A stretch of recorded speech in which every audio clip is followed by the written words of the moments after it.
Together. Can it come down front? Come down front. Can it come down front?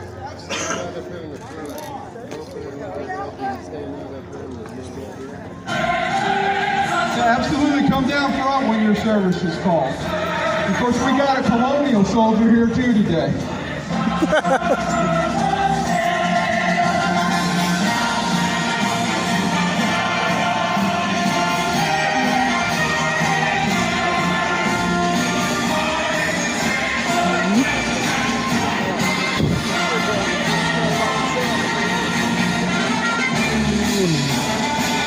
United States Air Force.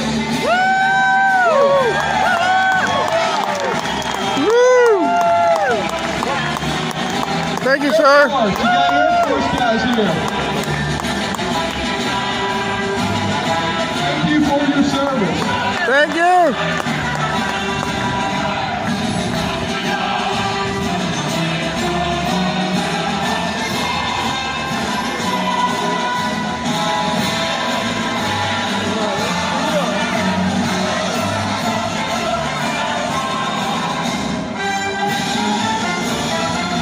United States Navy. United States Navy. Woo! Yeah. Thank you for your service. Thank you.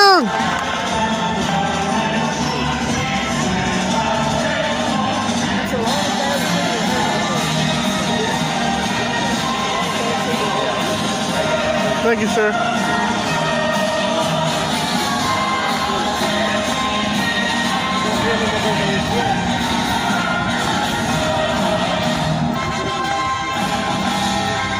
United States Marine Corps. United States Marine Corps. Who served? Woo! Semper Fi! Larry Knott.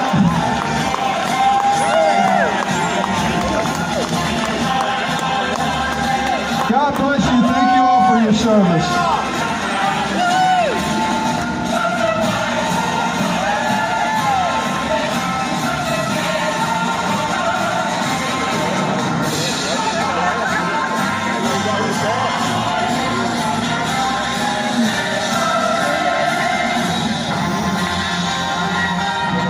United States Army. Woo!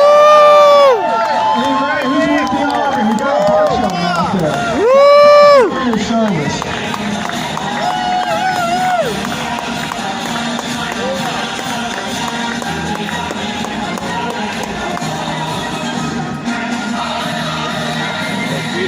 Hey, Vic, I got you.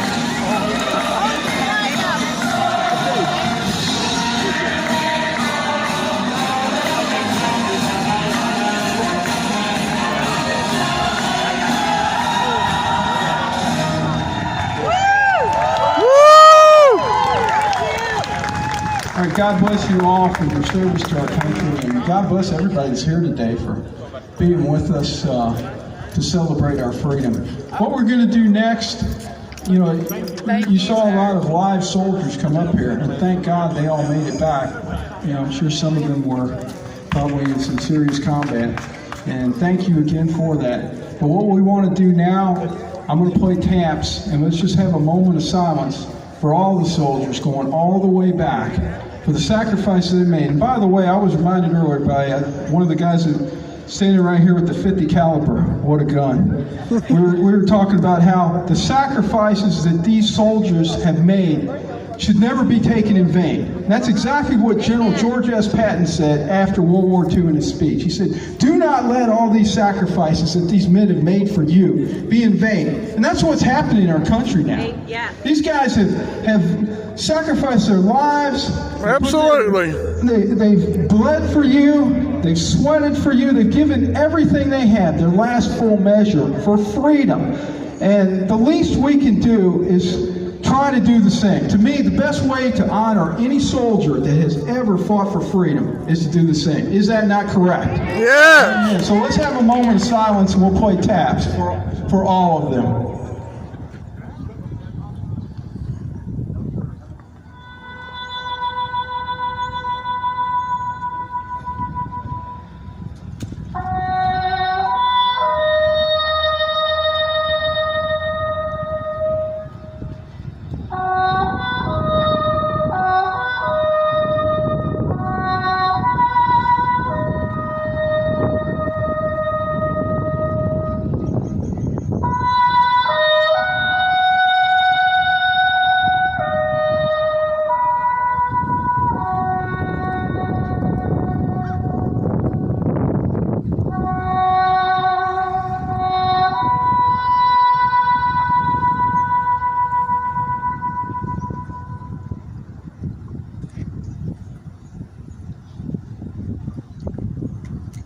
All right, you guys ready for another great speaker? Yes. We've got Wesley Morgan with us. Some of you heard him yesterday. He did a great job. And he's friends with the last guy that just talked. So they're a lot alike.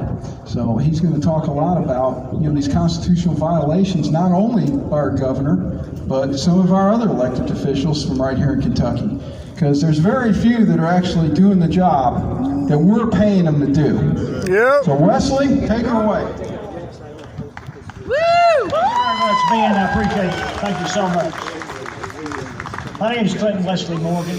I am running for the United States Senate against Mitch McConnell in the Republican primary on June the 23rd, 2020.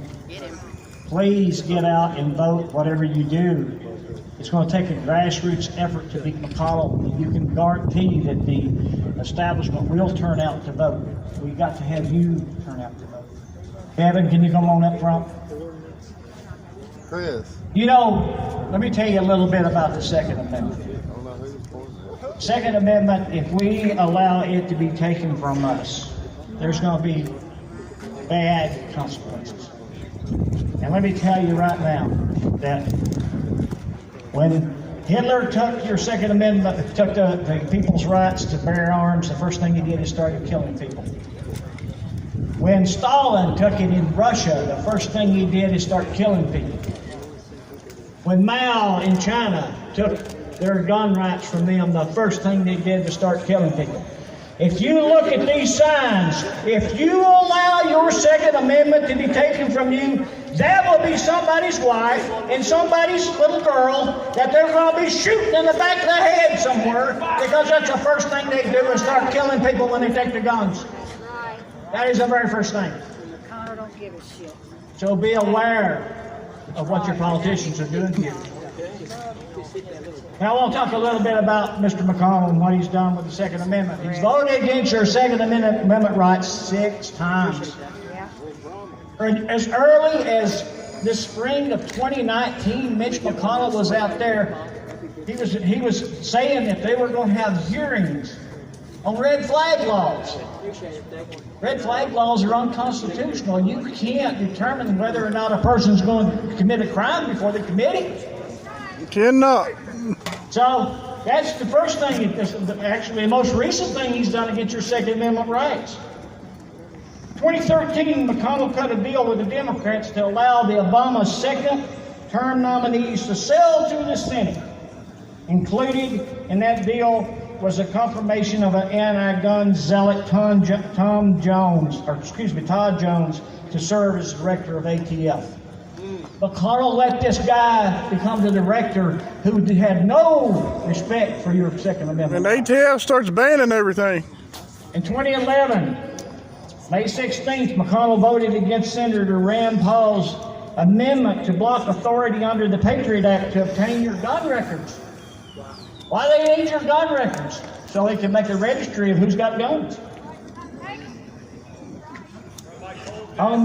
In 2004, February 26, McConnell voted for an amendment by Senator Barbara Boxer, Democrat of California, prohibiting the sale or the transfer of handguns by a licensed manufacturer, importer, or dealer unless a secure gun storage or safety device is provided by each gun.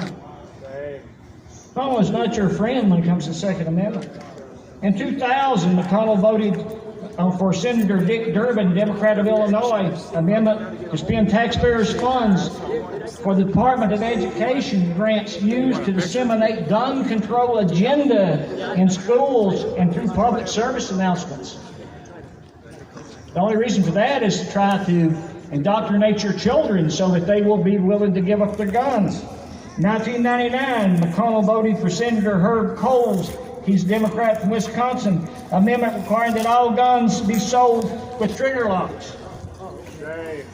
In 1991, McConnell voted for 1991 crime bill sponsored by his buddy, Joe Biden, that imposed a waiting period for handguns and a ban on 14 types of so-called assault rifles.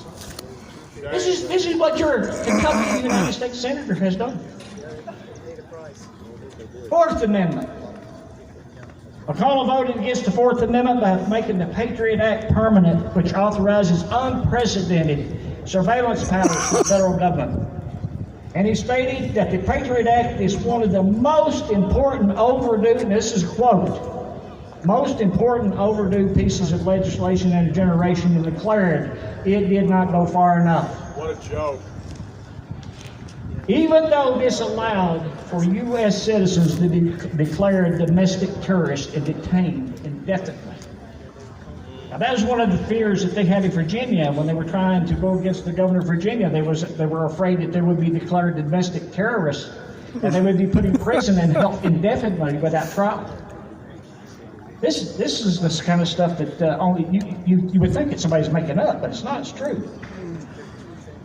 McConnell voted for the FISA Amendments Act of 2008, which granted immunity to the U.S. telecommunications company for giving information about their customers to the government without a warrant.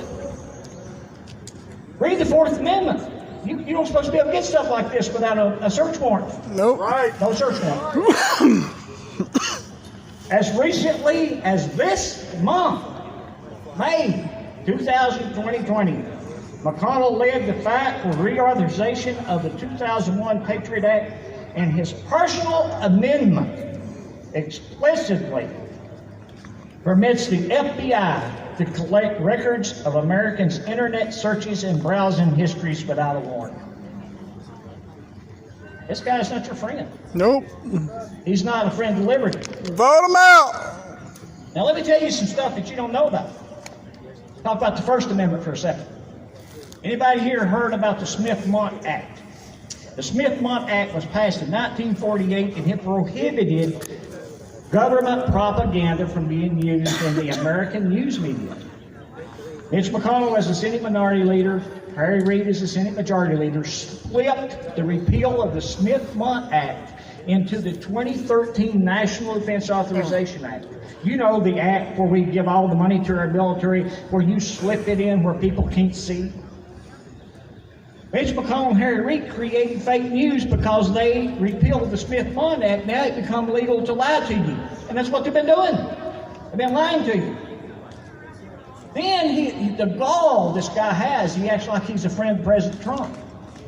After President Trump was elected in November the 8th of 2016, Mitch McConnell personally slipped into the 2017 National Defense Authorization Act, House Bill 5181, a bill that was co-sponsored by Ted Lieu, one of the biggest liberals in California.